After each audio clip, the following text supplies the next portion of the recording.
Добар ден, почитувани следачи на Цивил и Цивил медија. Ние се враќаме веќе со нови теми и нови панели. Овој пат, како што веќе препознавате, со панел од темата на мултикултура. Овој панел е дел од проектот Чекор напред кон мултикултурно општество, во кој што Цивил го работи во соработка со Министерството за надворешни работи и европски прашања на големото војводство Луксембург. Денеска тема на денешниот панел ќе биде балансерот, кој што нели го знаеме дека е алатка за при вработување на административните работници. Го насловивме панелот балансерот и кому му служи. Зошто е тоа така? Знаеме дека веќе неколку години поред оваа алатка која што требаше да им служи на младите при вработувањето, требаше да им служи како процентуална застапеност, меѓутоа гледаме дека тој се злоупотребува. Само во изминатата година да подсетам дека ДКСК препорача балансерот да се отстрани. Од политички партии некои велат дека не треба да се отстрани, некои велат дека секако треба да се отстрани. Денеска со нас на оваа тема ќе разговараме со Суад Скендери од Ромалитико и Јетмир Асани, председател на Општинскиот совет во Чаир. Добре дојдовте. Вие ќе почнам со Суад. Како представник на невладината Ромалитико, вие доаѓате од Гостивар или од Скопје? Од Гостивар, да. Гостивар ние го посетуваме многу често, е мултиетнична средина. Сите се фалат или се гордеат со тоа дека таму меѓуетничките односи се многу добри. Вие сте исто тука да не потврдите или да негирате за тоа. Што ќе кажете за балансерот? Најпрво да, често пати се случува, нели, Гостивар да биде еден од примерите кој што го негува тој мултикултурализам или меѓуетничките односи се во висока толеранција, односно се почитуваат правата на сите заедници. Можам да кажам дека тој примат Општина Гостивар го носи од многу одамна и се гордам на тоа. Во рамки на истакнатото, на балансерот, најважно и најпрво морам да кажам дека балансерот ја нанеса најголемата штета, посебно за ромската заедница. Ромалитико веќе години наназад ги анализира повиците на државниот и јавниот сервис, односно позициите кои што се отвараат при овие органи. Значи, се уште стоиме на 1,3% на застапеност, каде што треба да биде 2,6 минимум. Се уште стоиме на 0,3% во раководни позиции, за разлика од останатите заедници. Се уште зборуваме за проблемот кој што ромите се презастапени само во еден дел, односно во делот на јавните предпријатија, односно во јавните комунални предпријатија.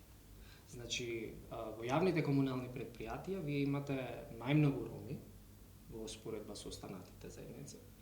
Но кога зборуваме за државните органи, кога зборуваме за јавната администрација, тогаш најмалку се застапени ромите.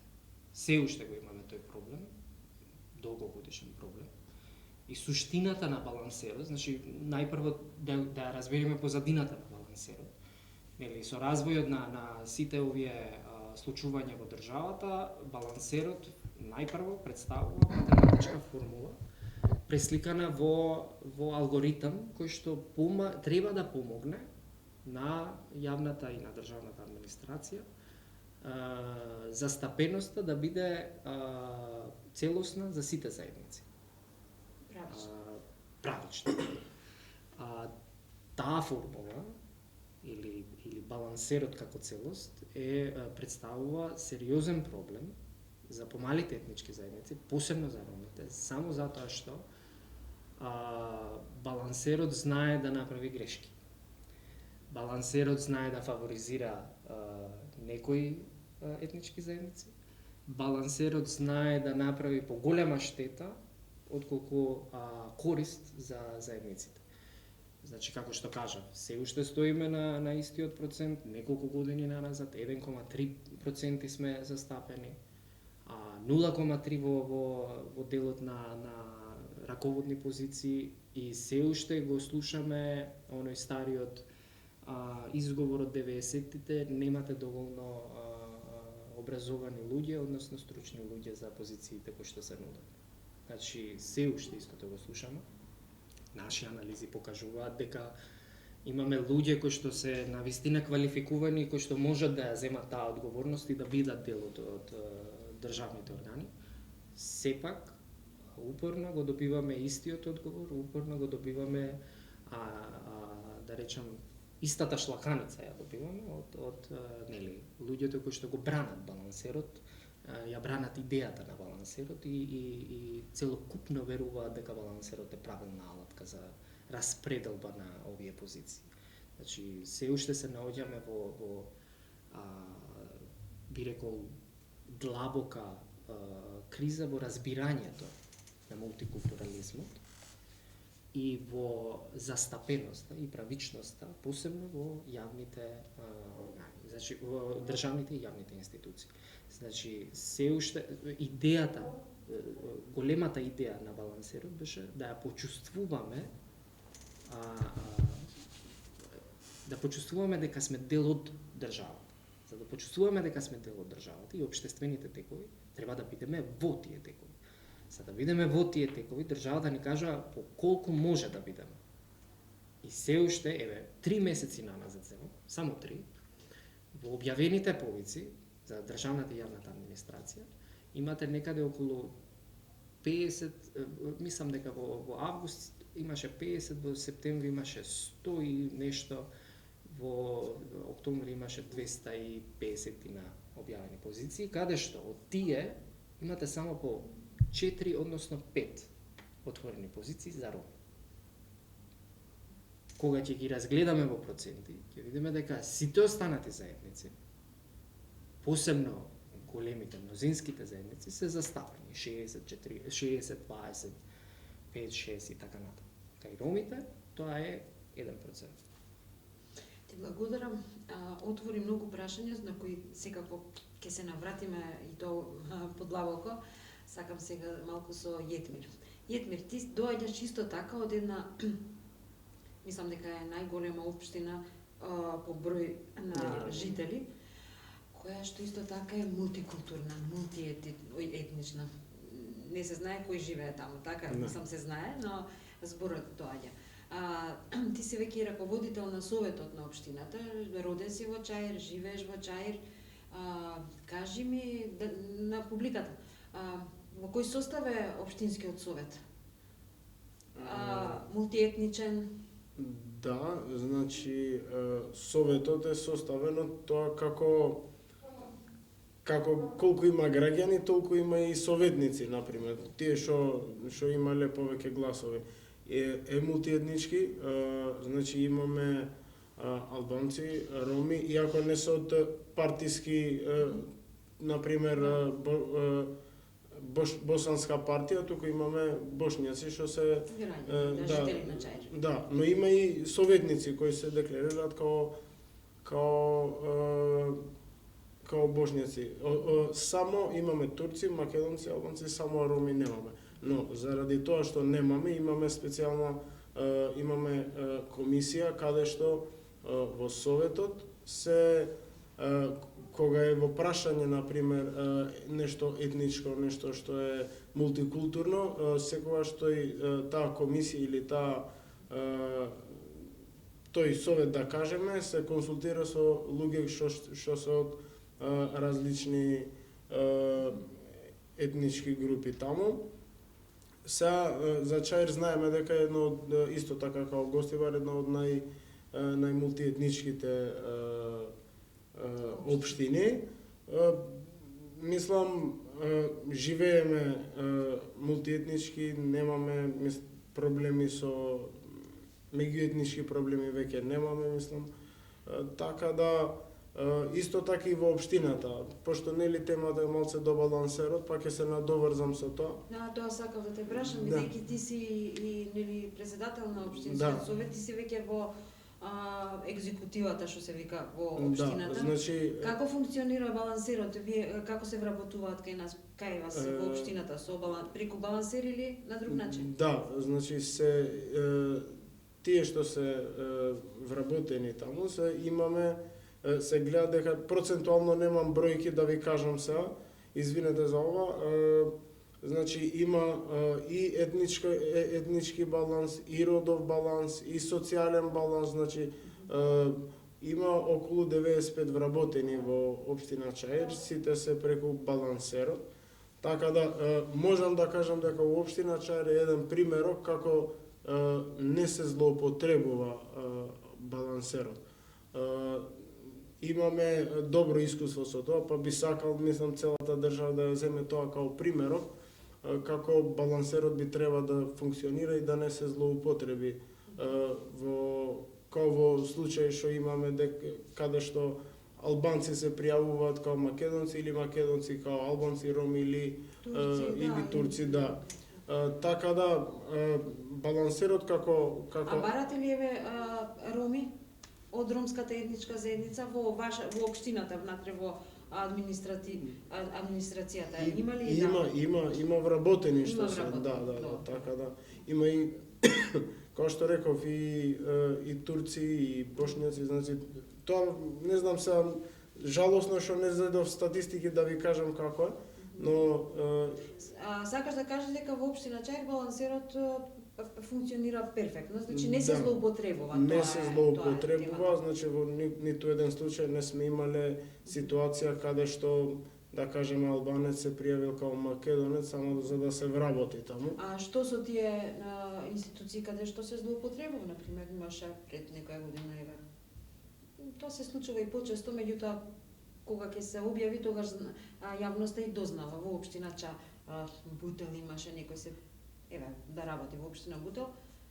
Македонка, меѓутоа се пријавила како албанка, мислам дека така нешто беше, да. Тоа, мислам, тие се дефектите на алатката, балансерот како алатка, пошто нели балансерот се користи во места каде што дискриминацијата е во големо ниво и се дава некаков, се зима како алатка за тоа да се спушти, за да се потикне некој, да кажеме, да е некоја мерка против дискриминација за вработувањата. Така да, во тие места кај што се злоупотребува, мислам дека треба да се гледа по суштински, например, да не може у таа алатка еден што сака да се вработува, да се напише само со еден нотарски договор дека се чувствува као албанец или македонец. Сепак немам нешто против тоа, секој може да се чувствува како он се чувствува и да се значи да го каже тоа, но да го каже тоа и во реалноста. Ако некој се кажува таков, да, за вработување си да речеме македонец, но на пописот си албанец, да. Значи тоа значи дека моментално е чувствата. Така, или само заради кори за вработување. Да, моментално, да. Така да, мислам дека може, као решение можам да кажам дека нели за вработување ти треба државјанство и документи лични што се, па у тоа матичните документи да пишува и твојата етничка припадност и спрема тоа ќе знаеш дека си албанец.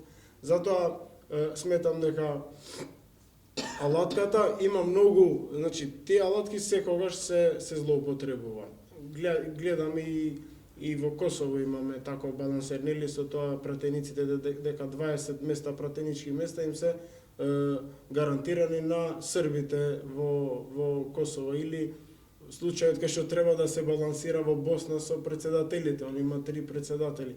Така да секогаш се злоупотребува ова алатка, треба да гледаме да се реши овој проблем посуштински, не само така процедурално или само законски да биде дека вака ќе се реши ова и Што после значи да се- дека треба некој да преземе контрола врз балансерот? Балансерот не ги прави како алатка сам тие злоупотреби, некој друг дозволува тоа да се направи. Значи, тие што го направиле балансерот, оставиле дупки таму за да може да се злоупотребува тоа. Бидејќи оваа злоупотреба со балансирот, но и со други работи, е фактички злоупотреба или непочитување и на рамковниот договор преку кој што е донесен законот и за балансирот. А сега ќе се вратам и кај СУАТ. СУАТ ти отвори преска неколку прашања, поточно за ромската етничка заедница. Еве, ти си од Гостивар, така, и ти мислам дека збореше за Гостивар, така? Или општо збореше? Зборував и општо. И општо, добро. Не само за Гостивар. Да, значи општо. Што мислиш, ти доаѓаш од невладина организација, така? Вие како невладина организација, дали имате препорака да се отстрани балансерот или да се поработи или да се да има некакво регулаторна комисија која ќе го, не знам како да го наречам, која ќе го надгледува, која ќе надгледува работата на тие што го работат балансерот? Дефинитивно да. Имаме препораки кои што речиси секој квартал и проследуваме посебно до одговорните институции за ова, за балансерот. Па најпрво, нели, Министерството за политички систем и заедниците, исто така до Агенцијата за правичност, ако не се лажам, за државна администрација исто. Значи има сет на институции кои што се директно вклучени во ова. Препораките не се ништо сериозно поразлични од година во година, затоа што упорно истото го велиме. Значи, балансерот како алатка, како што и Јет кажа, најпрво треба да разбереме дека балансерот е направен од луѓе. Балансерот е алгоритам кој што калкулира, да речем, што во одреден момент треба да биде предмет за вработување. Значи, секоја институција, нели, и министерството имаат годишни планови. Во тие годишни планови планираат колку луѓе, меѓу другото, планираат и колку луѓе треба да вработат во текот на годината и во кој дел. Кога се прават тие годишни планови, најпрво треба да имаме во предвид дека застапеноста представува еден од елементите кои што треба да бидат запазени. Тоа не е случај. Кога ќе се земе во предвид дека во една институција имате помалку застапени заедници, треба да ставите приоритет да ги разгледате, барем, да ги разгледате прво тие апликации кои што ви доаѓаат од помалку застапените заедници. Тоа не се случува. Кога веќе идеме до некое решение кое што барем нема целосно да елиминира, нема целосно да го елиминира овој проблем, ама ќе го барем намали, е таа комисија во секој министерство или пак Министерството за политички систем да има директна одговорност, посебно во годишните планови на сите државни органи, да речем. Не мора да зборуваме за останатите. Значи да има некое тело што ќе ги разгледа овие елементи. Значи прво елементот на правична застапеност на заедниците, второ приоритет на разгледување на апликациите, трето кога веќе ги објавувате, кога веќе сакате да објавите повик за вработување. Сразмерноста, алгоритмот, односно балансерот секогаш ќе ја зема од последниот пат. Тоа значи дека ако во последниот пат се пријавиле 15, не знам, македонци, и ако тие 15 се вработиле 10, на следниот пат ќе имате во балансерот повторно, ако се потребни 10, ќе имате 15, затоа што 5 не биле вработени од претходниот. Значи, упорно така ќе имате вработување на едни и исти заедници. И тоа неколку пати го имаме јавно кажано, сме го препорачале, сме кажале дека препораката била ова би се случува во систем. Ова треба да го надминеме, затоа што една институција е целосна кога имате различности. Ова држава е креирана со вредноста на различностите на сите, еве да речам, конститутивни заедници, што стојат во уставот, треба да имаат барем право да се вклучат во овие општествени теми. И сега кога разговараме во препораки, значи како што кажам, треба да има комисија. Комисијата треба да ги разгледа овие елементи. Повторно викам, балансерот секогаш истата работа ќе ја прави. Ќе ги предвиди, ќе вработи колку што може од процентуалната застапеност која што ја вади алгоритмот и ќе продолжи од таму каде што последно застане. Што значи, за да дојде по предпоставка, за да дојде Ром да се вработи во Министерството за надворешни работи, пример, треба да се вработат 60% на македонци, 20% на албанци, 5-6% на турци, па Ром. Значи, ние треба да чекаме и никако да технички. стигне редот на... Так, технички размислуваме. Значи, треба 80%, да речем, да се пополни капацитетот за сите останати заедници, ако остане нешто, може да биде некој Ром. Дали Каде што често пати се случува, како што и нели претходно и Етмир зборуваше за ова, се случува да се злоупотребува нели идентитетот, односно таа пријава нотарски заверена каква и да е за етничката декларација. Неколку пати заедно значи сме го пријавиле до јавниот правобранител. Да се следи процесот при вработување на одредени институции, пошто повикот се отвара и во повикот најдоле можете да приметите дека се бара Ром. Okay? Ние го пријавуваме тој процес, значи велиме на јавниот правобранител, има отворен повик за Ром. Замолуваме да го следиме процесот, за да видиме да не има прекршоци или нешто што не е во склад на повикот. Во повикот, еден од примерите беше во Прилеп. Се бараше Ром во, ако се сеќавам добро, во управата за јавни приходи, ако се сеќавам добро. Одамна беше. Таму беше објавен повик за Ром.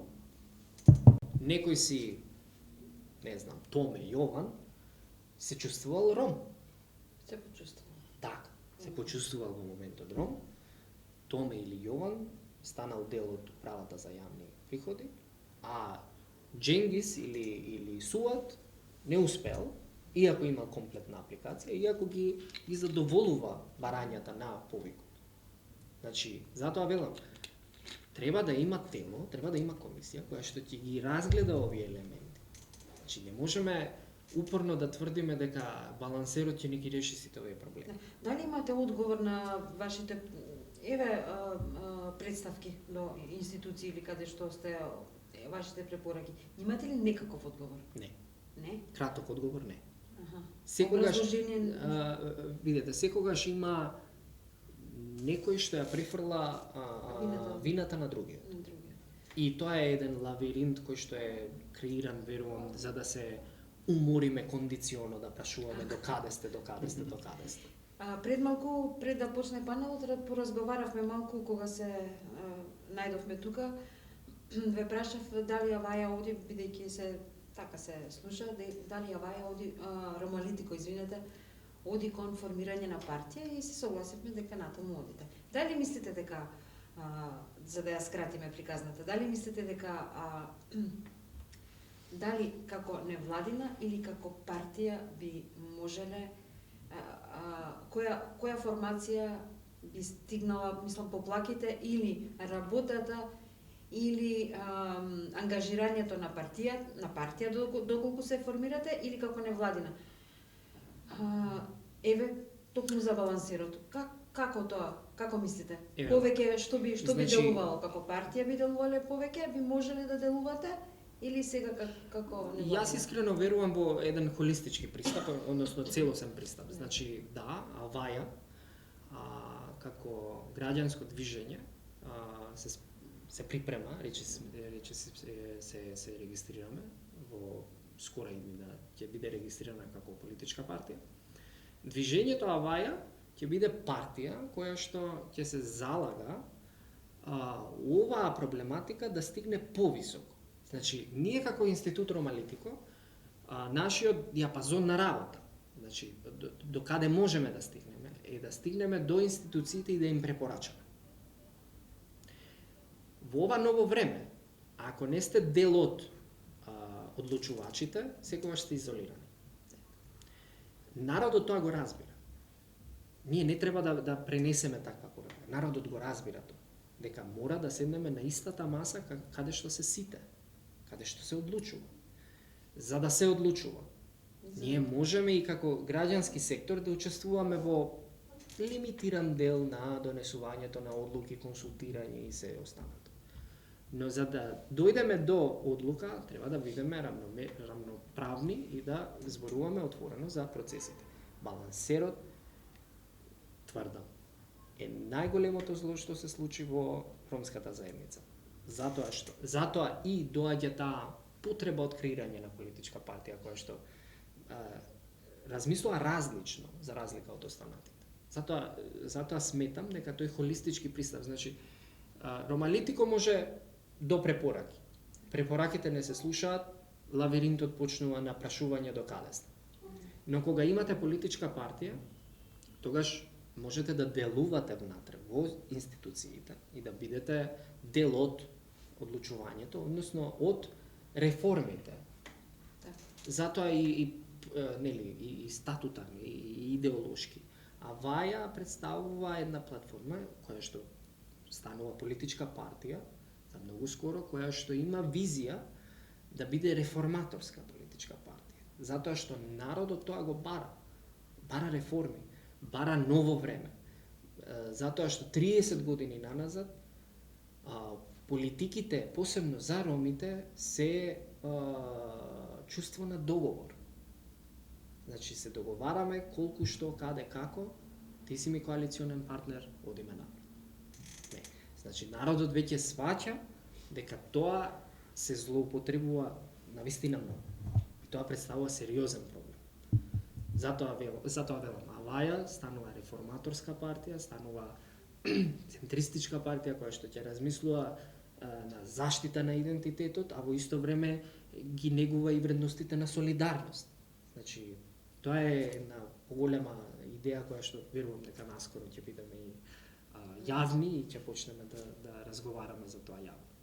Јетмир, во Чаир, бидејќи се таму делуваш и таму живееш, има ли поплаки, не се вработуваат луѓе само во Чаир, туку се вработуваат низ разни институции низ целиот град и понатаму луѓе од Чаир, нели, жители на Чаир. Има ли поплаки за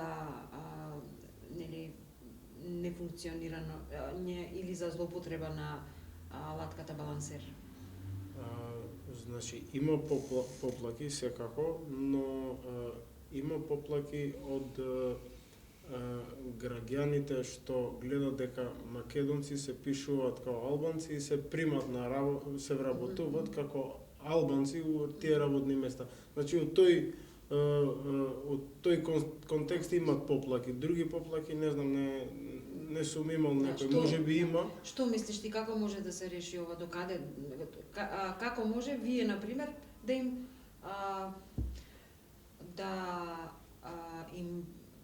застанете на помош, значи да им помогнете на граѓаните, да ги упатите каде тоа со нивните представки, значи еве, ќе оди на нотар и зошто тоа да важи? Нотарската зошто значи, тоа да важи? Сметам дека тоа е најголемиот проблем. Моje мислење дека самата држава, нашата држава сгрешила во овој као системот кој го направиле. Сметам дека треба да некој да го земува, да го гледа посериозно очигледно на некого ова му одговара да е ова ситуација вака. Сега не сум некој експерт у ова, но као решение нели го нудев тоа као у матичните документи, спрема тоа да се види или да се формира некоја комисија да се гледа дали тој што ќе се вработи дали стварно е албанец или ром или турчин или македонец, да се знае како да се пишува тој балансер, да се гледа да малце посериозно таа работа да се гледа. Со тоа што мислам дека еден чекор тоа е као начин како да се реши овој проблем, не дека ќе се реши целосно, но мислам дека ќе се реши во моментот кога власта ќе го гледа малце посериозно ова проблематика. Да, видејќи балансерот фактички, како што признаеме и преска мислам дека зборевме, произлегува од самиот Охридски договор. Охридскиот договор е рамка направена токму за потребата на правична застапеност на помалите етнички заедници во Македонија. И сега, доколку се тргне балансирот, ова ми е прашање, да видиме како ќе функционира правичното застапување на етничките, на помалите етнички заедници. За жалост, за да направиме дистинкција, тоа нели го кажав и у почеток. Ние сме тогаш бевме една држава кај што дискриминацијата беше во големо ниво.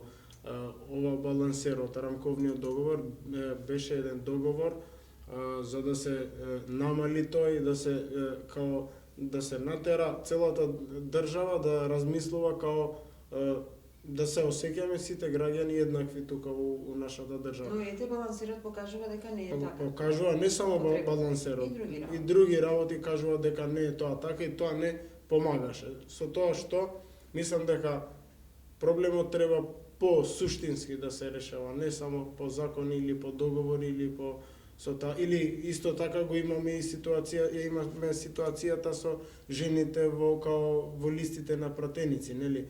Имаме секоја трета жена, требаше закон да донесеме за тоа да се со закон да се решава тој проблем за да нема дискриминација, родова дискриминација. Значи не сме или можеме да кажеме дека уште како народ не сме доволно да кажам свесни или не ги гледаме тие дискриминациите да ги трнеме од нас како општество. Треба повеќе да работиме на тоа, пошто знаеме дека државата како држава или владата гледа само да донесува закони и да се спроведува тоа, не суштински да се решаваат проблемите. Така да мислам дека имаме уште работа за тоа да се постигне. Суат, што ако се тргне балансират? Како ќе верувам дека ако се тргне балансерот, дај Боже да се тргне, мислам дека секоја од институциите, нели како што кажав, имаат годишни планови, можат да направат еден совет или една работна група која што ќе го разгледува вработувањето во таа институција. Значи, ако, не знам, Министерството за одбрана во годишниот план има предвидено, според своите анализи на вработени, дека им треба, 200 вработувања, треба да разгледа што од тие вработувања им треба по профил и која од етничките заедници има помалку застапена. Ако навистина сакаме да бидеме фер, правични да бидеме. Сметам дека тој механизам може да функционира, затоа што таа работна група ќе се состанува при вработување на нов кадар. Доколку тоа не е можно, сепак сметам дека Министерството за политички систем може да има ингеренции, посебно во делот на вработување на јавна и државна администрација и на државните органи, да ги разгледува овие ситуации кога Министерство или друг државен орган отвара повик, треба да се има таква комисија од страна на Министерството за политички систем, каде што упорно ќе биде како аларм да ги потсетува сите останати заедници, сите останати органи, дека заедниците во нивните институции не се застапени. Сметам дека постојат многу други видови на алатки кои што можат да се искористат за да добиеме пофер општество. Затоа што, пак ќе речам, 0,3% во раководни позиции се бројка која што можете со две раце да ги избројате луѓето.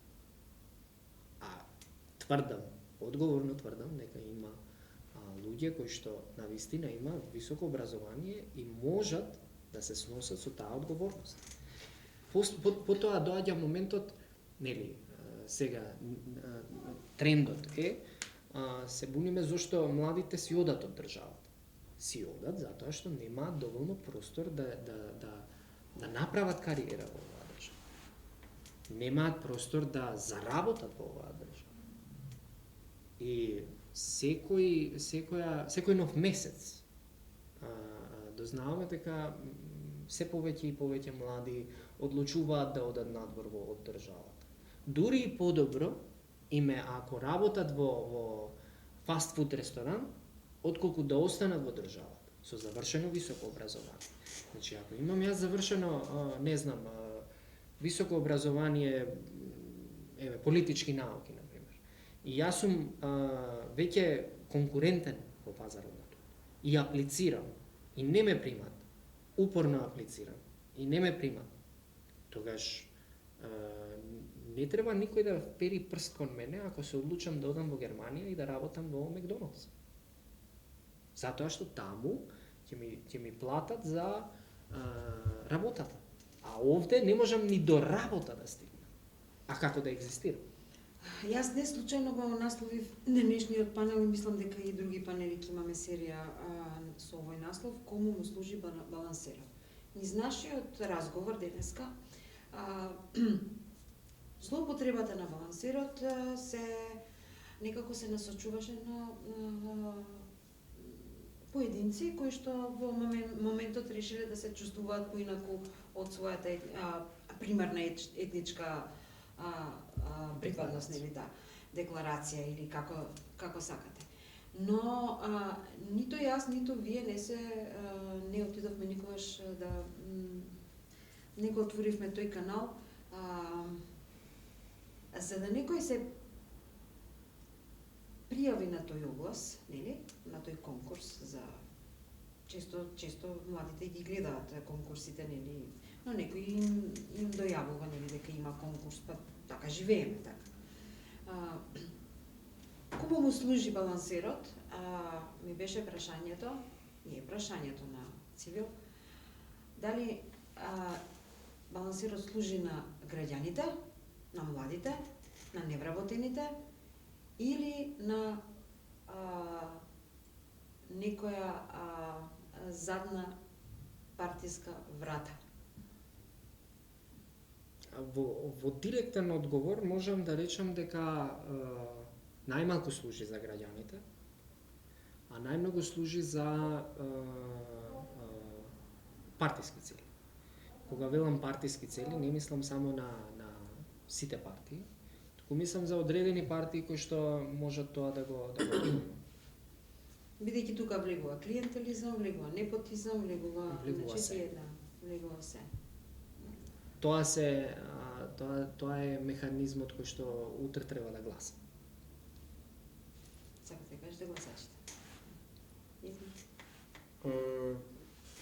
Значи, партиите може би го злоупотребуваат. Партија како партија, сигурно како цела партија не злоупотреба, меѓутоа има, затоа реков задната врата, Така, задна врата, да.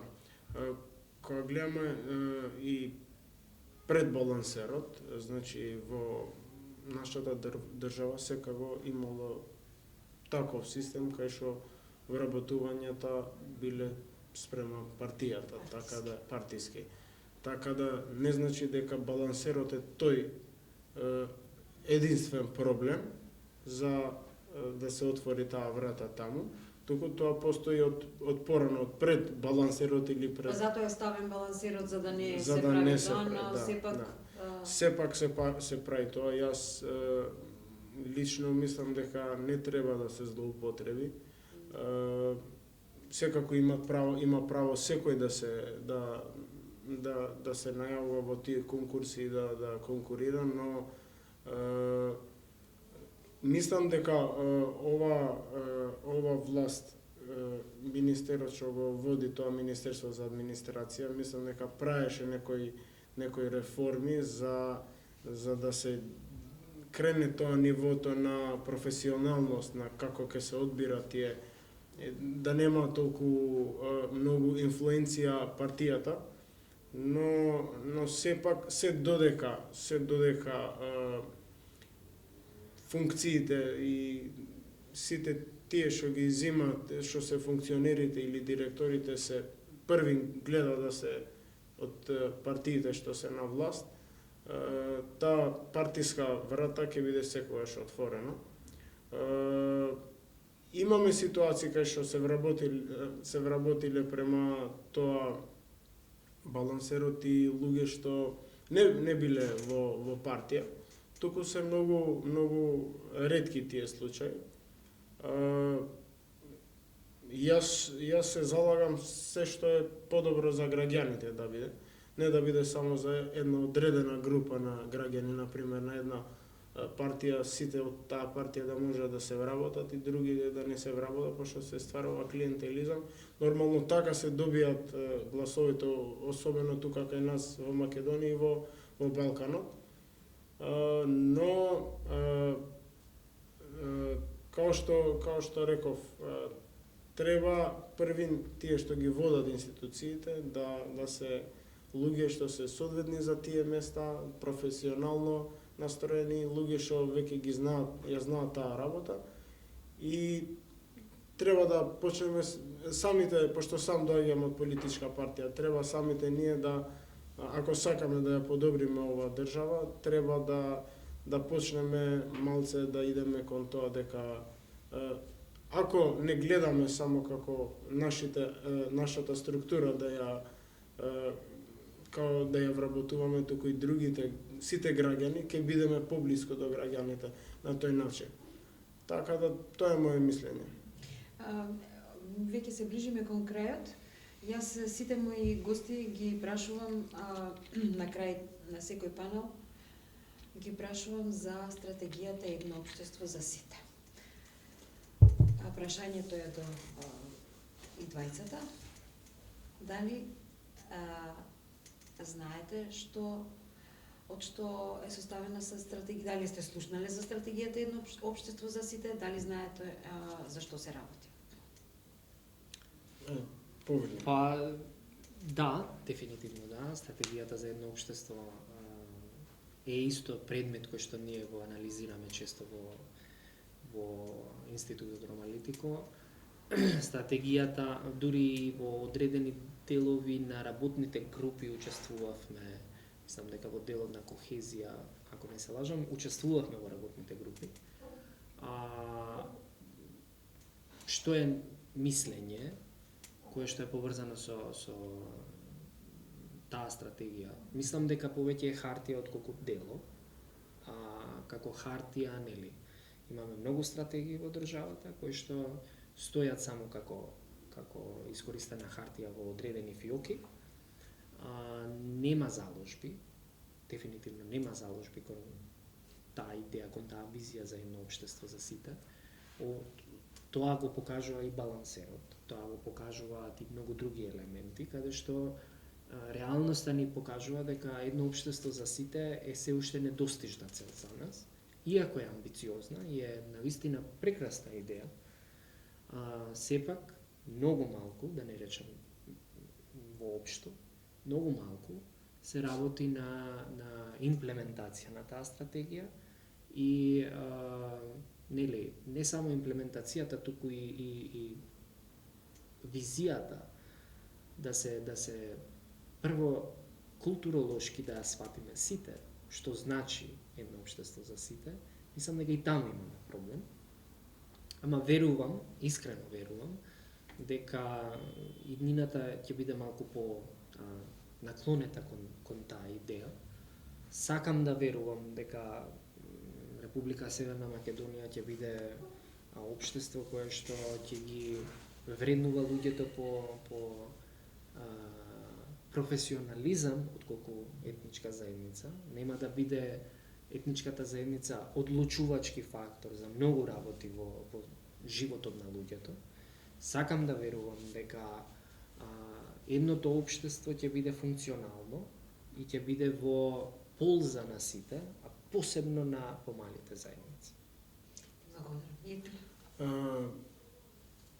За едно општество за сите можам да кажам дека како политика во хартија или како идеја е многу добра и значи како идеја би ја поддржал. Не сум слушнал за стратегијата, прв пат слушам, не сум знал. Можеби после ова би ги разгледал документите што представува таа стратегија. Но како идеја, како едно општество за сите, јас сум за тоа, пошто кажувам дека, нели кажав, во Чаир ние веќе живееме во едно такво општество за сите, но кога гледаме за едно општество за сите, тоа да биде значи конкретно и да има реализација на тоа. Не можам да кажам за нешто, да кажам за некоја стратегија како едно општество за сите, каде што јас ке треба како, например, еве зборам сега како општина Чаир, ја ке треба да ги молам, да ја молам власта или да ја молам, да го молам градот на Скопје да дојде да донесе инвестиции во Стара Скопска чаршија, например. Ние треба да ги молиме за да дојдат да инвестират кај албанците. Кажувам кај албанците, пошто така е ситуацијата.